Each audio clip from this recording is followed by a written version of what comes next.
World is a living revelation of the Bible. We live in Bible times right now. Bible times are not historic. They are contemporary. You are turning the page of the daily news, and we give you praise and credit and glory for all of it. And I ask you, Lord, to bless these people in Gaza. I ask you to watch over Israel and those people that don't have stake in this, that are just innocent victims on both sides of this issue. Lord, I pray that you would protect their lives. Most of all, I pray that you would draw people to yourself through this tragedy. And I pray that you bless Jack. I'm asking you, Lord, to speak health to that gentleman.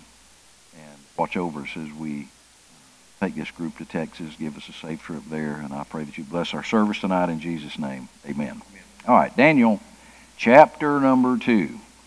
We're going to be looking at the future of history in this chapter. And the chapter takes place in 603 BC. We're not going to be able to get to everything tonight, but you're aware that Nebuchadnezzar is the king of Babylon. He was a pagan. He was what we would call polytheistic. Poly means many. Theos means God. Like polygamy, poly is many. Gamos is the word for marriage, and so polygamy is many marriage. Somebody's got many wives. He was a polytheist. This was the heart and soul of the civilized world in this period of history. And this guy was the tip of the spear. He was a wicked man. He was a vile man. And he had a dream one night.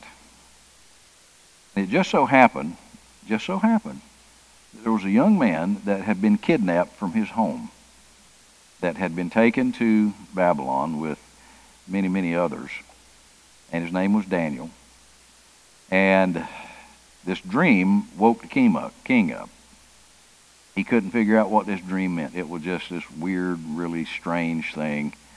And so he calls his staff in, everybody on staff. And he issues this challenge to them. He said, you need to tell me what I dreamed, and you need to tell me what it meant. And these guys started humming and hawing and saying this. Well, look, I tell you what. Why don't you tell us what you dreamed, and then we'll make up, we'll interpret the dream for you, which is exactly what they were trying to do. Give us the details, and then we'll make something up. He said, no, I don't remember the dream. If you can't tell me this, I'm going to kill all of you. Well, they couldn't do it. And so word got sent out over the internet. All the magicians, all of the prophets, all of these guys up in that echelon of Babylonian administrative life, you're going to get killed as a result of that. Daniel gets word of it. And he goes to the king and says, what is this all about? And he tells him the situation. And he says, give me a little bit of time, and I will go. I will seek the mind of my God. He will reveal to me what you dreamed and what it means. And so Nebuchadnezzar did. He postponed what he had planned on doing. Now, what he dreamed was this giant polymetallic colossus. If you'll notice up here, we've got the head is gold, the arms and the breast are silver, the waist down to the thighs is brass, the legs are iron, there were 2 legs, and there are 10 toes down on the feet. The toes were made out of iron and clay mix, which we know that iron and clay does not mix. That's a real weak combination of materials. And so here is what we're looking at. This is history. We are in this statue today. All right? Now, most of it is history. I'm aware of that. But we've still got some future going on right here. So, Babylon was the first worldwide empire. It was the gold head. And Actually, Nebuchadnezzar was the king that was represented by the gold head, and he wasn't the only one that was a king in Babylon, but that was that series of kings. They were defeated by the Medes and the Persians. That's why we've got two arms. The Medo-Persian Empire came in, and the Medes and the Persians they had a colossal army. In just a few chapters, Daniel is going to have a dream. And in this dream, Daniel dreams this same exact order of kingdoms, only he sees animals. So that tells you when man has an idea of human government versus what God's idea of human government is. You know, we see things in beautiful metal. God sees us as a bunch of animals. That's just the way we do things. And then the Medes and the Persians were defeated by Greece. Greece comes in, and their military was much, much, much smaller. But they were lightning fast. And in the dream of Daniel, in just a few chapters, the Medes and the Persians were pictured by what? You remember what animal they were pictured by? Great big bear.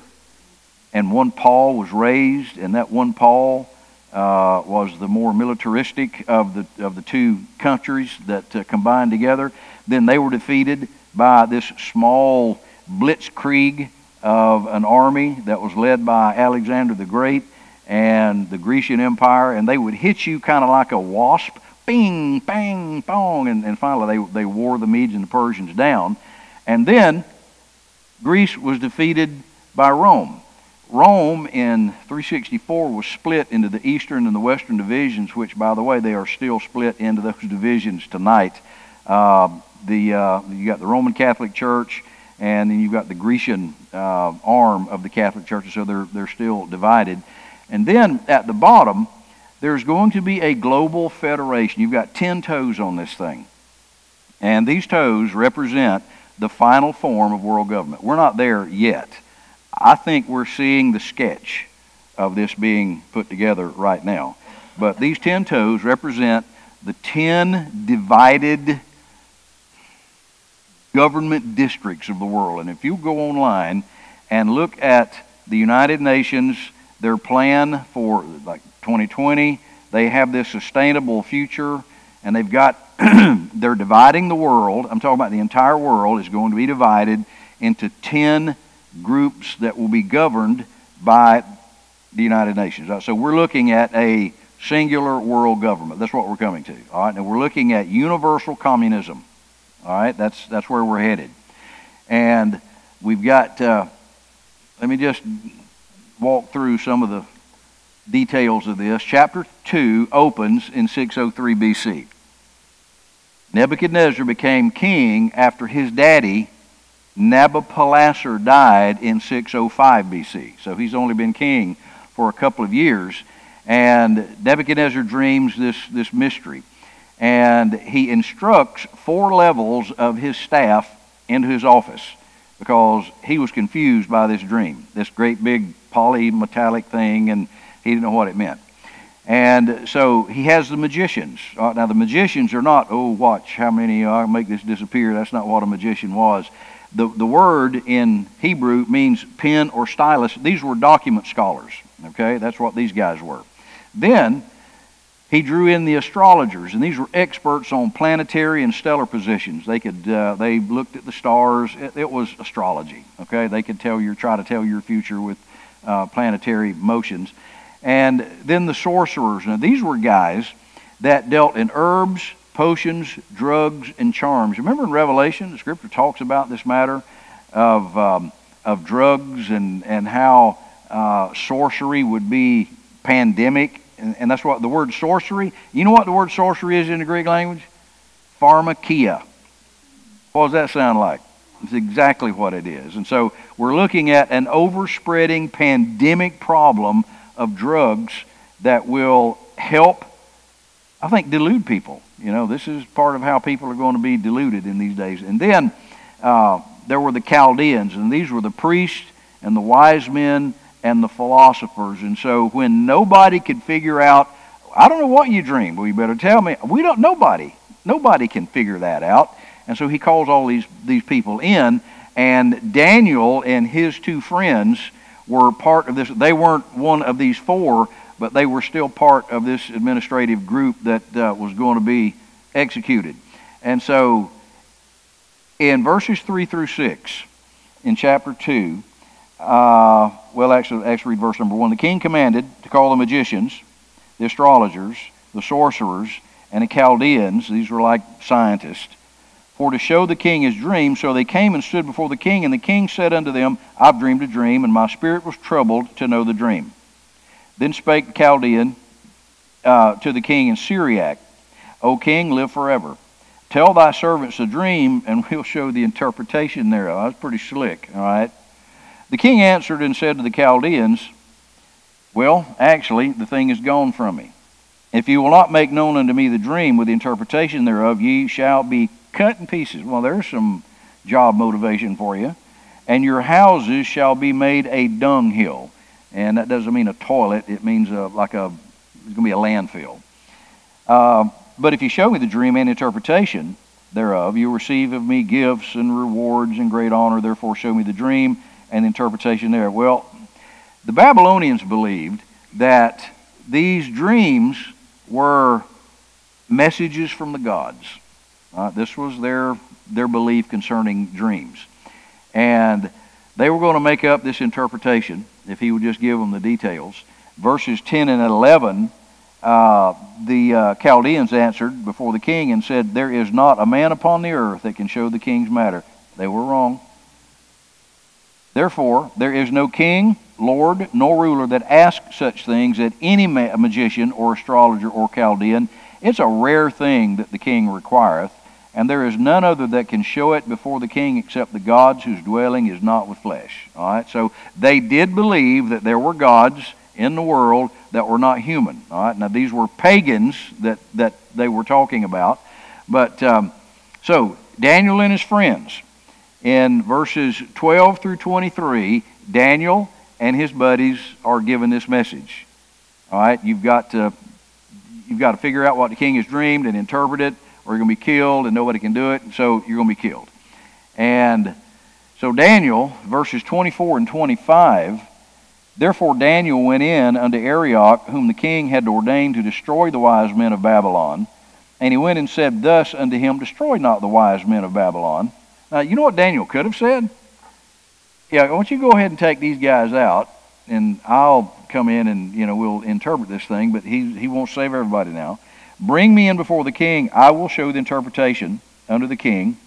Then Arioch brought in Daniel before the king in haste, and said thus unto him, I have found a man of the captives of Judah that will make known unto the king the interpretation.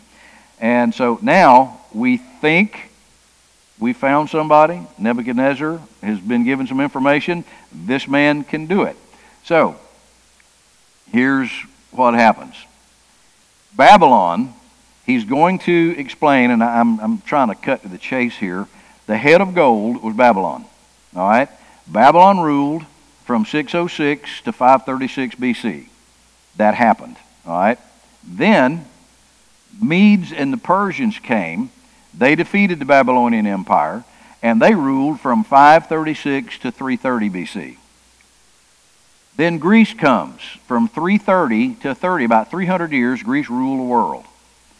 Then Rome, from 30 BC to 364, that's nearly 400 years, they ruled the world.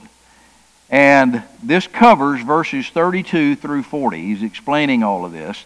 Now, there's a time gap of at least 2,000 years to date from the time of this dream to right now. So are we in Bible times? And the answer is absolutely we are. We've never not been in Bible times. And so now we're past the gold head. We're past the arms of silver. We're past the belly and thighs of brass. We are past the legs of iron, Roman Empire. They no longer rule the world. But the toes are not formed yet. I think they're in forming right now. They're in formation, and that's going to happen shortly. Verses 41 through 45 are yet future. Let's turn over and read. Where thou sawest the feet and toes, part of potter's clay and part of iron, the kingdom shall be divided. But there shall be in it the strength of the iron, iron and clay, iron and clay. I'm going to give you my personal opinion. Now, I can't prove this by the Bible, but my personal opinion is that the iron is going to be Islam. The clay is going to be apostate Christianity. I think those two are going to try to get together. It's already happening. Well, can we just put away our doctrinal differences and, let's just, that's what I think is going to happen. For as much as thou sawest that the iron mixed with miry clay, and as the toes of the feet were part of iron, part of clay, so the kingdom shall be partly strong, partly broken. And whereas thou sawest iron mixed with the miry clay, they shall mingle themselves with the seed of men, but they shall not cleave one to another, even as iron is not mixed with clay. Can you see that happening? I can see just for the visibility of it. Let's just get together and we'll be one, but there's not going to be any melting of these two. And in the days of these kings shall the God of heaven set up a kingdom. So we know this is future because this has not happened yet, which shall never be destroyed, and the kingdom shall not be left to other people, but it shall break in pieces and consume all those kingdoms, and it shall stand forever. For as much, now here's how these 10 kingdoms are going to be dissolved and destroyed.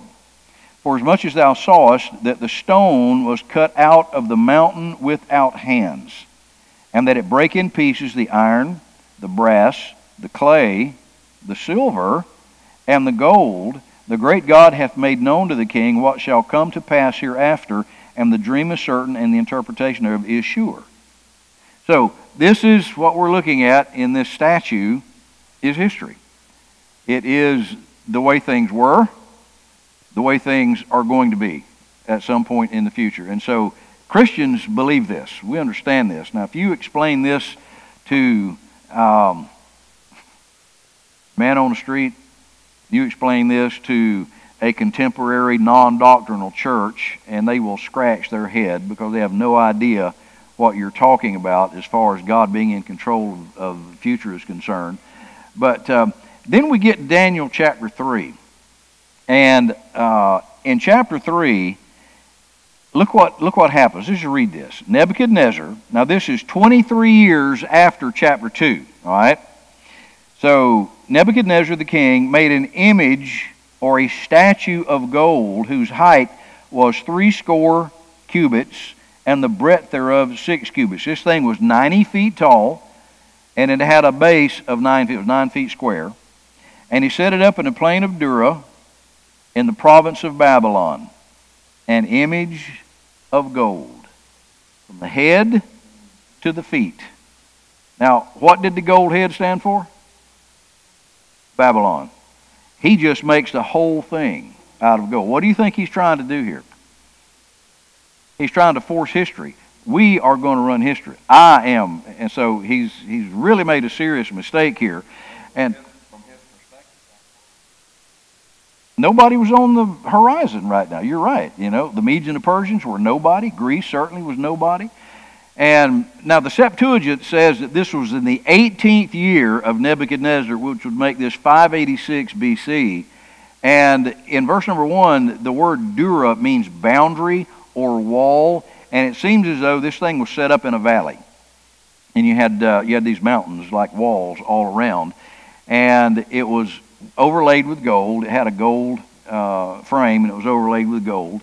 And it appears as though that this is Nebuchadnezzar's attempt to rewrite history so that there's not going to be the Medes and the Persians and the Romans. That's not going to happen. And so all the officials are going to recognize his authority. And you all know the story of the worship service, right? He's got all these guys from the highest levels of government. They came and they were told, now when you hear the music start, you bow down and worship this thing. Now Daniel is not there. I have looked and looked and looked and looked and looked. Where was Daniel? And he was either sick, which I kind of doubt that, to be honest with you, or he was out of the country, or he just didn't want to go. knowing Daniel, I think probably he just chose not to go. Yeah, he's going to stay home. And out of all of those thousands of men, who would be more likely to be given permission not to go by Nebuchadnezzar than Daniel? I mean, Daniel is the man that has explained this whole thing. And I think probably Nebuchadnezzar, well, you do what you want to do. But anyway, he wasn't there. And so sometimes our faith is called on to be actualized. And the story, these three men were put into this brick kiln, and they were supposed to be burned up in this whole thing. And I love what they said. You know, Nebuchadnezzar, if God does not spare us, we're still not going to bow down to your statue. If he chooses to let us burn, we're going to burn, but you need to understand that. And, you know, there are times in our lives when we're actually going to be called on to stand for our faith instead of just talk about it, instead of just preach it. There are going to be intersections of actual choices that we have to make in life that will either be faith-based or culturally based. And I would just encourage all of us at that time, make a faith-based decision that is based on Scripture. And we need to make sure now that this is not just some emotional thing or some preferential thing that we've come up with, but that it is a principle out of the Bible. All right, now, records show that this narrative of their response that was demanded by Nebuchadnezzar in verses 12 through 18, they've said, no, we're not going to bow down here. And so there are times, and if I open the floor, everybody in here could tell me times of fire you've been through. There's not a marriage in here that at some point in your married life hasn't smelled like smoke. Is there? You have argued, you have disagreed, you fussed with your kids. You've had situations with your family. You've had maybe job problems, you know. Everybody's had that. That's just the way things happen. What we do during those times, I think, is a real revelation of our relationship to the Lord. And folks, God either loves us or he doesn't. The Bible's either true or it's not. You know, and so we're either going to obey or we're not. And I'd encourage all of us, when you come to times like that in life, just obey. It is not our decision what the results are going to be. My decision is to do the right thing and leave these results and these decisions to the Lord. But God is attracted by the heat of our testing. I don't know what we're going to be able to see. Look at that now, that big gray square. I don't remember seeing that. But, and you recall, let me just run through that. If y'all can see that, that's wonderful. But they get put in this brick kiln, and as we were talking about earlier, they came out not smelling like anything. Nothing was burned on them. And the Lord doesn't want us bound and shackled by all this stuff in life, and so he burns it off. And the way to burn it off is the way you purify gold, the way you purify silver, is by heat. And these men would put these blocks of gold, pieces of gold, into this cauldron, and they would heat it, and it would melt. And impurities would rise to the surface, and they would screen those impurities off. And when they could look into that pot of gold and see their unimpaired reflection, they knew it was pure. And I think that's a great illustration. When the Lord can look into our lives and see his unimpaired reflection, we're pure. You know, all of these things that bother us, and you know, and I know all the stuff that just really drives people nuts, especially Christians these days. When our anger at these situations in life is burned out of us, then, you know, we have this unimpaired reflection of Christ. But now, did the king know Jesus? Now keep in mind who he was. This was a pagan king. He did not know the God of heaven. All right? The closest thing that Nebuchadnezzar ever came to knowing who the Lord was with his relationship with Daniel. So, in verse number 25, the scripture, when he saw these four guys walking around in the fire, he says, I see four men, and one is like the Son of God. Now, that's our translation. That is not the Hebrew translation. The Hebrew translation is a son of the gods. This guy didn't know who Jesus was. And so what he thought he saw was a manifestation of one of his so-called gods in Babylon. And they were this polytheistic culture. And again, polytheism means many gods. As mentioned to you this morning, there were over 2,000 gods in Egypt. These people had a god for everything. It was ridiculous. They had gods for every activity, every level of life, and they could not imagine, as no culture can, that there's one God that's able to handle all of this at the same time. And, of course, God can. And so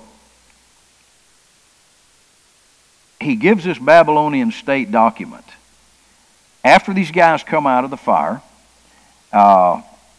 he is impressed beyond imagination. Oh, yeah, wouldn't you though?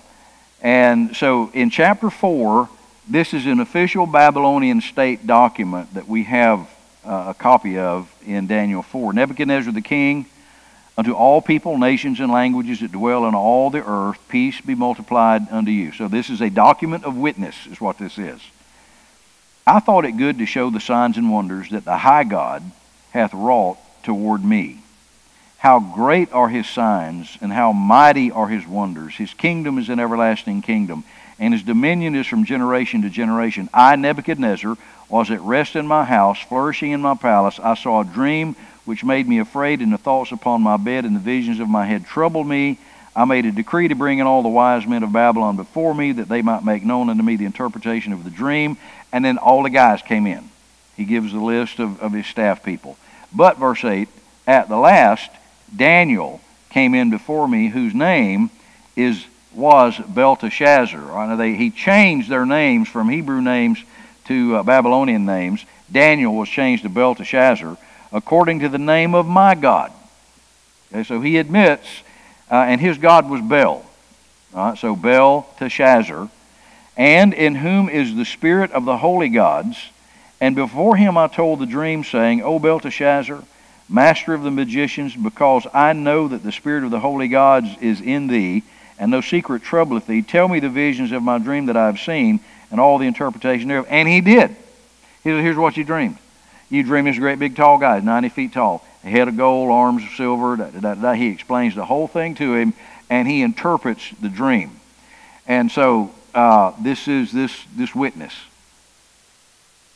He showed the place that Nebuchadnezzar would have in history. This is the only way that we would know Nebuchadnezzar. He was the first king of, well, he was the king of Babylon, wasn't the first king, his father was. And so he was shown his place in history here. And he has circumvented the Lord in the acceptance of his honor.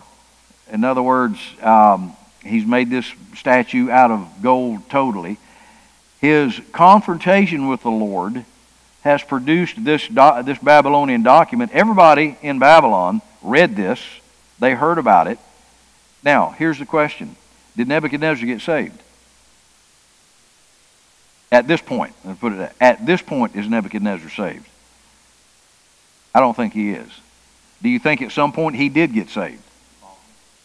I think it's highly possible that he did. Yes. Yes.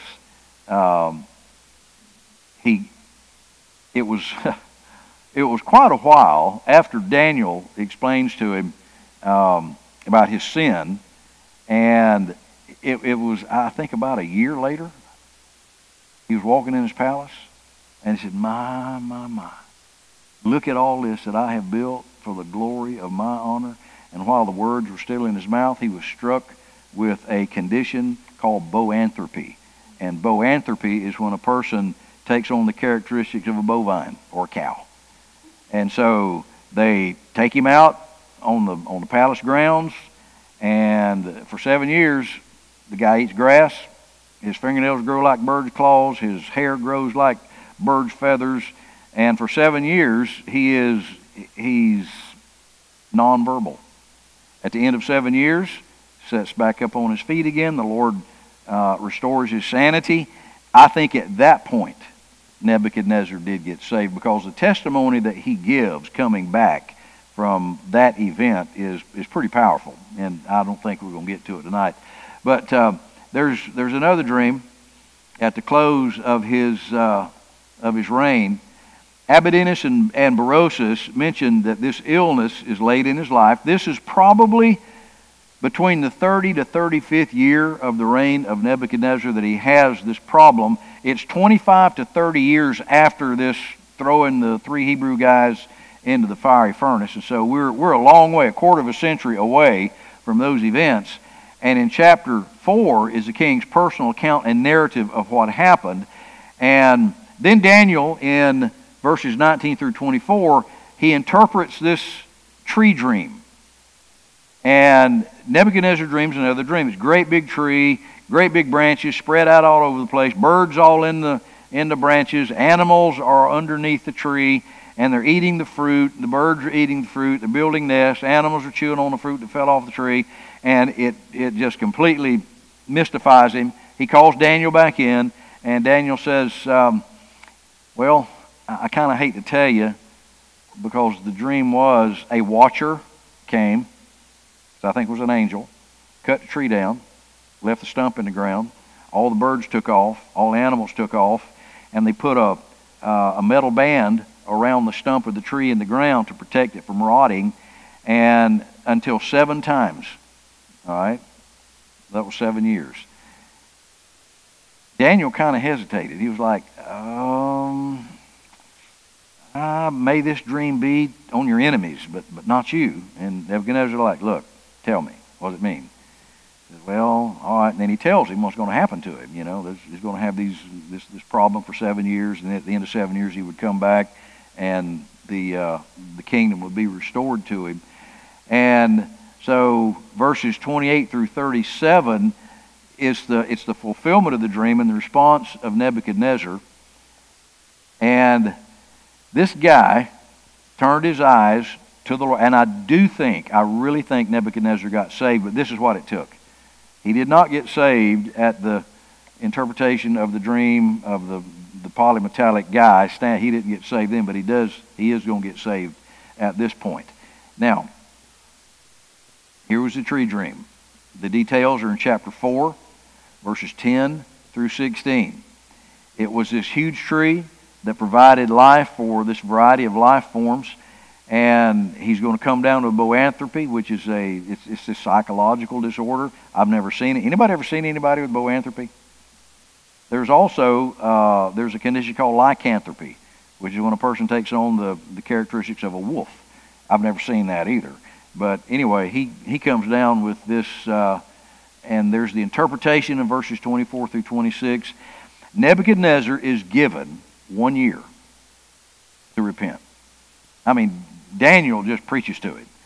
He says, you need to repent of your sin. You are prideful, you are arrogant, and he just goes on and on. He just goes off on Nebuchadnezzar. 1 year later, we are told in verse number 29, look at 28. All this came upon King Nebuchadnezzar. At the end of 12 months, he walked in the palace of the king of Babylon, of the kingdom of Babylon. The king spake and said, is not this great Babylon that I have built for the house of my kingdom, and by the might of my power, and for the honor of my majesty? Oh my goodness, the arrogance, it just stinks out loud. While the word was in the king's mouth, there fell a voice from heaven saying, O King Nebuchadnezzar, to thee it is spoken, the kingdom is departed from thee. From that moment, this man was no longer the active king. And they shall drive thee from men. Thy dwelling place shall be with the beasts of the field. They shall make thee to eat grass as oxen, and 7 times shall pass over thee at 7 years, until thou know that the Most High ruleth in the kingdom of men, and giveth it to whomsoever he will. That same hour, this happened. he starts mooing. And so they lead him out on the palace grounds, and he's out there for 7 years eating grass. Basically, he's a human cow for this 7-year period. And so after 7 years, he comes back. His sanity is returned. I think he does get saved. He resumes control of Babylon for a few years. Then he dies in 561 BC. So Nebuchadnezzar, the guy, is gone.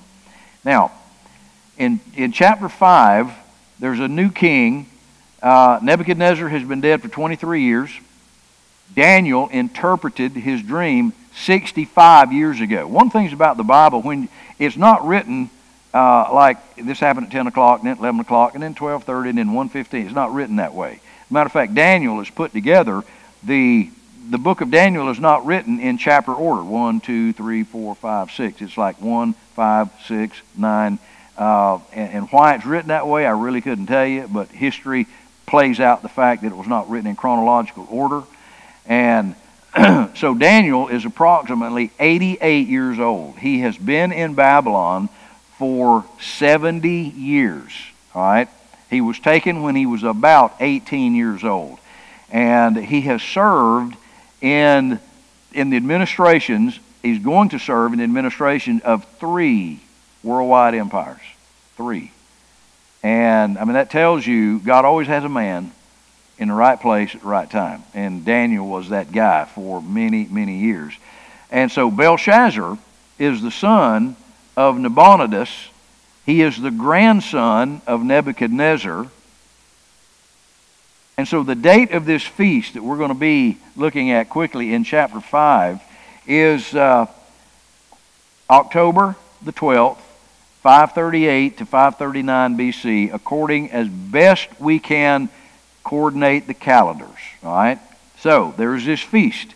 And Belshazzar has this great, and they found this palace hall, by the way. It has been discovered archaeologically.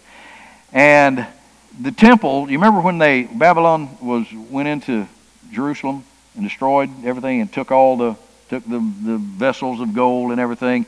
Well, they have been in the treasure house of Bel, which was the official god of Babylon. They've been there for 50 years. They've been unused for 50 years. Well, this guy, Belshazzar, is drunk. He's 3 sheets in the wind. And chapter 5, verse number 2, he says, go get those drinks. And so he, in a drunken stupor, he has some of his men go to the treasure house and get all of those golden goblets and all of the cups and the bowls, and he brings them into this drunken pagan party, and they start drinking and toasting the gods of Babylon out of these particular goblets. And probably in chapter 5 and verse number 5, and look what we've got going on here. In the same hour came forth the fingers of a man's hand and wrote over against the candlestick. It is quite possibly the menorah from Jerusalem that was shining this light on the wall. All right, and all of a sudden, out of the sleeve of the night comes a man's hand, and he starts writing on the wall. Nobody knows what this. I mean, it's weird. The language, and I'll show it to you here in just a second. But in chapter 5, verse number 6, the king's countenance was changed, and his thoughts troubled him. So the joints of his loins were loosed. That means exactly what you think it means. That's just a very diplomatic way of saying it. And his knees smote one against another. This was a pretty sobering thing that he saw over against the wall. Now, here was the collapse. World history is about to change. All right, now we're in the head of gold still. Outside the walls of the city of Babylon, there were the Medes and the Persians. And this night, they were going to take over. Babylon was going to be displaced. The Medes and the Persians were going to come in, and they were going to take control, basically, of the world. And they were encamped around Babylon. And here's what they did. The Euphrates River ran diagonally across the city of Babylon. It ran under the wall on one end and out the other. And the Medes and the Persians figured out a way to divert the water of the Euphrates River. And they dried the riverbed up, and they just walked underneath the gates and went in. Without firing a shot, they took over the city of Babylon that night. And so finally now, guess who is invited to the party? Yeah, Mr. Interpreter, his own self. Now here's what was written on the wall, and this language could not be translated. And in chapter 5, verse number 7, king cried aloud to bring in the astrologers, the Chaldeans. These are your failed administrators from the last incident, the soothsayers. And the king spake and said to the wise men of Babylon, whosoever shall read this writing and show me the interpretation thereof shall be clothed with scarlet and have a chain of gold about his neck, and shall be the third ruler in the kingdom. Then came in all the king's men. They couldn't read it. They were stoned. Now, how would you read that? Okay. We are going to take a look. This is how, I don't have a, wait, maybe I do. So I had a, it's not up there, okay. Okay, I don't know, the battery must be dead. Anyway, here's the way you would read this. Now, we read English from left to right, top to bottom. You read this, because this is Hebrew, you read it from right to left, top to bottom, top to bottom. So, on the right side, M-N-A, T-K-L-P-R-S.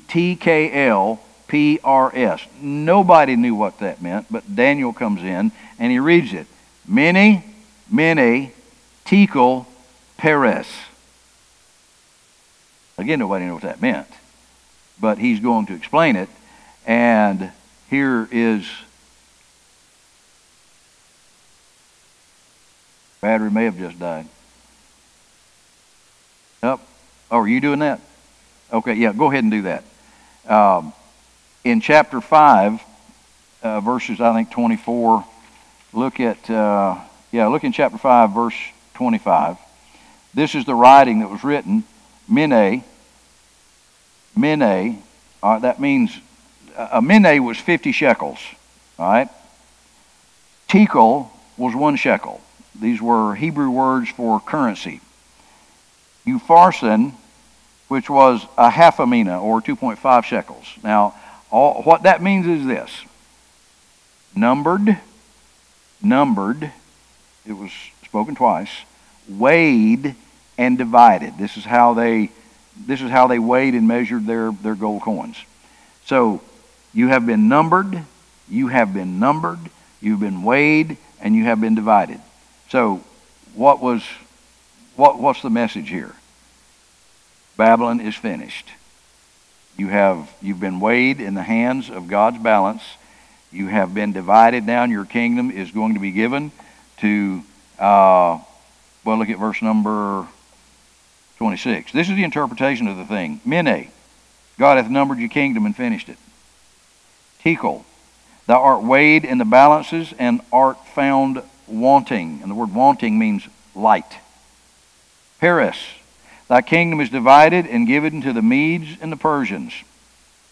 Then commanded Belshazzar, and they clothed Daniel with scarlet, put a chain of gold about his neck, made a proclamation concerning him that he should be the third ruler in the kingdom.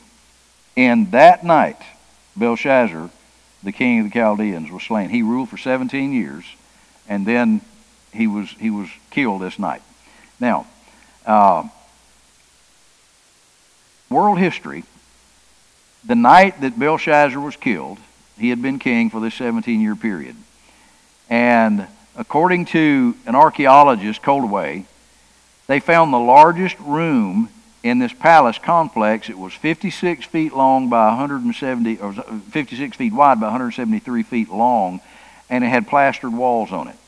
And it is the only building large enough in this area to house the size of the party that they had that night. And so Darius the Mede, his cultural name was Gubaru, he was appointed by Cyrus, who was a nephew of Darius. And I don't worry about all these names. This is just the way this played out in history. And so Ugbaru was the general that engineered the diversion of the Euphrates River. Pretty smart guy. He died shortly after that event. But here's the world kingdoms. Babylon, 606 to 536. Medo-Persia, 536 to 330. Greece, 330 to 30. Rome, 30 to 395. Then this 10-region confederacy. We won't know yet. From the information that I have read, the United States is part of the 4th division that is being planned. And whether that is going to happen that way or not, I don't know. But here's what's going to happen. We're going to lose our sovereignty. That's going to happen at some point in the future, which means our borders will be more useless than they are now. Our Constitution is going to be dissolved. There will be no sovereign constitutions in the world. There will arise a man, because look at the conflict. Wouldn't you like for somebody to stand up and say, hey, I got the solution to the problem in the Middle East? That guy is on his way. This guy is going to come, and by negotiation, he is going to be a slick diplomat, and he's going to put together a peace treaty, a peace plan between Israel and whoever is fighting against them, which at this point basically is the Islamic world. And we're looking at a time when there's going to be a 7-year treaty signed between Israel, or the Knesset of Israel, and the Antichrist. All right? And the anti is not A-N-T-I, and I've heard him called the Antichrist all my life. It is not anti, it's anti, A-N-T-E. Anti means against. Anti means instead of. This guy is not coming to oppose a Messiah. What's he coming to do? To be the Messiah, exactly. So he's going to try to convince the world, I am the one that you have been looking for. And guess for 3.5 years, who's going to be deceived by that? Israel. The Jews are going to be deceived by it, and then he's going to make a fatal mistake. In the middle of the 7-year period, he's going to go into the temple area and present himself as the Messiah. At that point, the Jews are going to recognize and realize what they've done, and then the time of Jacob's trouble is going to break out. And this is called the Great Tribulation. The first 3.5 years, there will be some planetary problems. But from the 3.5-year period to the end of the 7-year period, all hell is going to break loose, specifically against Israel. They've seen nothing yet. I hate to say that, but Israel has seen nothing yet as far as death is concerned. And right now, we're looking at over 1,000 Israeli citizens have been killed. That is the largest number of murders since World War II. So, but that's nothing yet. All right, now, let me show you the 70 weeks of Daniel. This is going to wrap it up for tonight. In Daniel chapter 9, there is a prophecy. And this prophecy is for 70 weeks. And we're not talking about 7 days times, so that's not what we're talking about. A week is a year, okay, or 7 years. So we're talking about 7 weeks from 445 BC. Now this is in Daniel 9. You've got to have 2 bookends. You've got to have the beginning of this thing and the end of this prophecy. The beginning of the 490 years when God will mark off time specifically through which he is going to deal with Israel. All right? They are the barometer of world history. Not us, not England. Israel is the barometer of everything that goes on in the world. And so the beginning of this prophecy, when God is going to deal specifically with Israel, happened in 445 BC, when the decree was given by Artaxerxes for the Jews to go back to Jerusalem from Babylon and rebuild their city. All right? They were given permission to do that. That was 49 years it took for that to happen. All right? Then, from the rebuilding of the temple until Jesus' arrival in the city of Jerusalem, was 62 weeks. Now that's 434 years. So we've got 7 weeks, 62 weeks, that's 483 years. And so Daniel, and I've read this, and this is, I think, on the money, that Jesus came into Jerusalem. You remember when he came in and the kids were saying Hosanna and they were throwing the palm branches down? That happened on the very day Daniel said it was going to happen. It wasn't in the general vicinity of time. It happened on that very day. And so we've got the 62 weeks. So now we've got 69 weeks gone. Of the 70 weeks, the 490 years, 483 of those years are gone. Now, Jesus comes, and Daniel said that Messiah would be cut off. And that's exactly what happened. Christ was crucified. He was cut off. Then there was just this indeterminate amount of time. Boom. We just call it the church age. And that's where we are right now. We're in this period of time that is not specifically prophesied about because, well, in essence, Israel is sort of in the shadows. All right, now, there's going to come a time when Israel is going to be back, and you're seeing this happen, all right? This is going on right now. So, we've got a 70th week somewhere out here in the future. We don't know where, we don't know what time, but here's what we do know. That the Antichrist is going to make a covenant. Personally, I think it's going to be a lease agreement to allow them access to the Temple Mount. What is this? What is one of the major thorns in the flesh of the Islamic world that's caused this explosion over in Israel right now? Temple Mount. Exactly right. The Arabs run it. You can't get up there now. My dad's been into the Mosque of Omar. You can't get in there now. They won't let you in there. And it's funny, when we were over there a few years ago, even Arab soldiers have to go through Israeli security to get to the Temple Mount. And y'all been there, and that's kind of funny to me. But anyway, the next thing that's going to happen on this calendar of events is the rapture. Now, when will that happen? We do not know. I am a pre-tribulationist, premillennialist. And I tell you that for this reason. Let's say, you see in the middle where it says the covenant is broken, there are those that believe that Jesus will come back, the rapture will take place in the middle of this 7-year period. If that be true, then I know when Jesus is coming back. When the covenant is signed, when the lease agreement or when the treaty is signed, okay, we got 3.5 years. Well, we don't know the day nor the hour. And so this event is called an imminent event, which means it could happen right now. It could happen 7:30. It could happen at any moment. And so we've got the church is going to be taken out of the world at the beginning.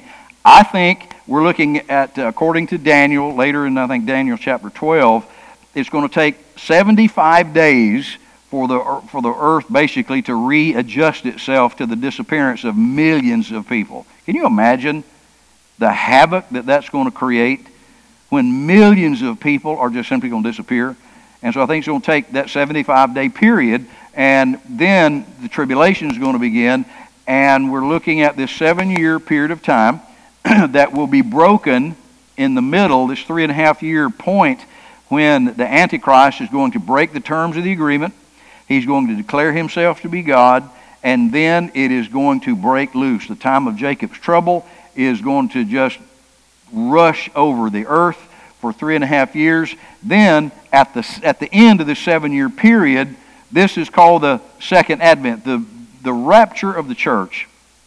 And the second coming of Christ is not just a single event. It's going to come in at least 2 phases. One, when he comes at the beginning of the 7 year, that last week right there, he's going to come as a thief in the night. He's going to come in, take the most valuable thing. Somebody breaks into your house, what do they take? The most valuable thing, your jewelry, your money, your computers, your toilet paper, the really valuable stuff. And so when the Lord comes back, He's going to take the most valuable thing. What is the most valuable thing to God in this world? His bride. His bride. And so those, what happened to that? Okay, here we go.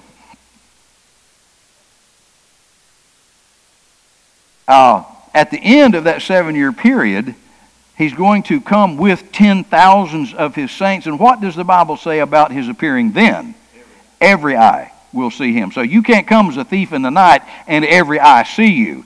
And so we're talking about two separate events that are at least 7 years apart. And so he will come at that point, and the Battle of Armageddon is going to take place right there. The Lord is going to destroy those that have gathered against Jerusalem. And it's going to be the end of all of that. And so at that point, he will set up a kingdom. Now, we don't use that word. I guess we use what? Administration? Governmental entity, whatever. He's going to set it up from the city of Jerusalem. And the city of Jerusalem will be the capital of the earth. How long will this government last? For 1,000 years, right? And to go back to this polymetallic colossus, Daniel saw this giant statue standing until what? There was a stone cut out without hands. That is the millennial kingdom of Jesus Christ. That's what it's going to take. And being cut out without hands means it won't be of our doing. We don't put this together. This is not our idea. God himself is going to come, and he's going to hit the feet on this statue. He's going to destroy world government. He will set up his government, and for the first time in the history of the world, the best form of government in the universe will be established, and that is a benevolent dictatorship. Now, we've had a lot of dictators, but we've never had a benevolent, perfect, holy dictator. The Bible says that he will rule with a what? A rod of iron. He will have his way. He will have his will. And I'm looking forward to that because his will is perfect. His will is just, that's what, I wish that was going on right now, but it is not. And so these are interesting days, interesting times. What's going on in Israel right now, I think, is, we talked about this at lunch today. Folks, this is a precursor to what is about to happen over there in that part of the world. And I read, doing some study here a few years ago, you know where the geographical center of the earth is? As a matter of fact, the Jewish priest called Jerusalem the navel of the earth. You know where the center of the earth is? City of Jerusalem. Geographically. Pretty amazing. Yes, ma'am.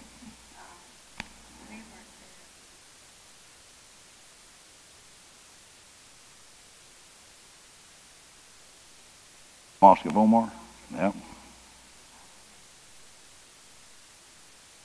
Yeah, there's a great big huge rock in there. I mean huge, probably what, half as big as this auditorium. And the belief is that it was from this rock that the Lord took the clay to create Adam. I'm convinced that the city of Jerusalem is where the Garden of Eden used to be. I don't think it was over in Turkey. I don't think the Lord would begin things there. I think he would begin it right here. And he's going to return back here as well. All right, we got to go. It's about 7. Thank you all for being here. I appreciate your presence. I hope you've learned something. And let's keep our eye on the news. Keep your eye on what's going on over there. Jesus is coming back. We don't know when. We just know he is. And all this stuff is falling in place. And so people should be saying, oh, wow. Maybe the Bible is true after all. Well, yes, as a matter of fact, it is. It most certainly is. All right, let's be dismissed. Father, thank you for the day. Thank you for telling us thousands of years ahead of time what was going to happen. That's proof. It's evidence that you are so active in this world. And we love you. We praise you. We honor you. We bow our knees to just lift your name and ask you to make us living translations of your word wherever we go. Help us to keep our eyes on the horizon because we're not here for very much longer. I thank you for those who are here tonight. I pray that you would bless their lives individually and as married people and as individuals and moms and dads and grandmothers, I pray that we would make a real impact on our family for your name's sake, because it is in that name that I ask these things. Amen. Thank you for being here. Now, Wednesday night, John is going to be covering, and then we'll be back, Lord willing, on Thursday. Thank y'all for being here. God bless you.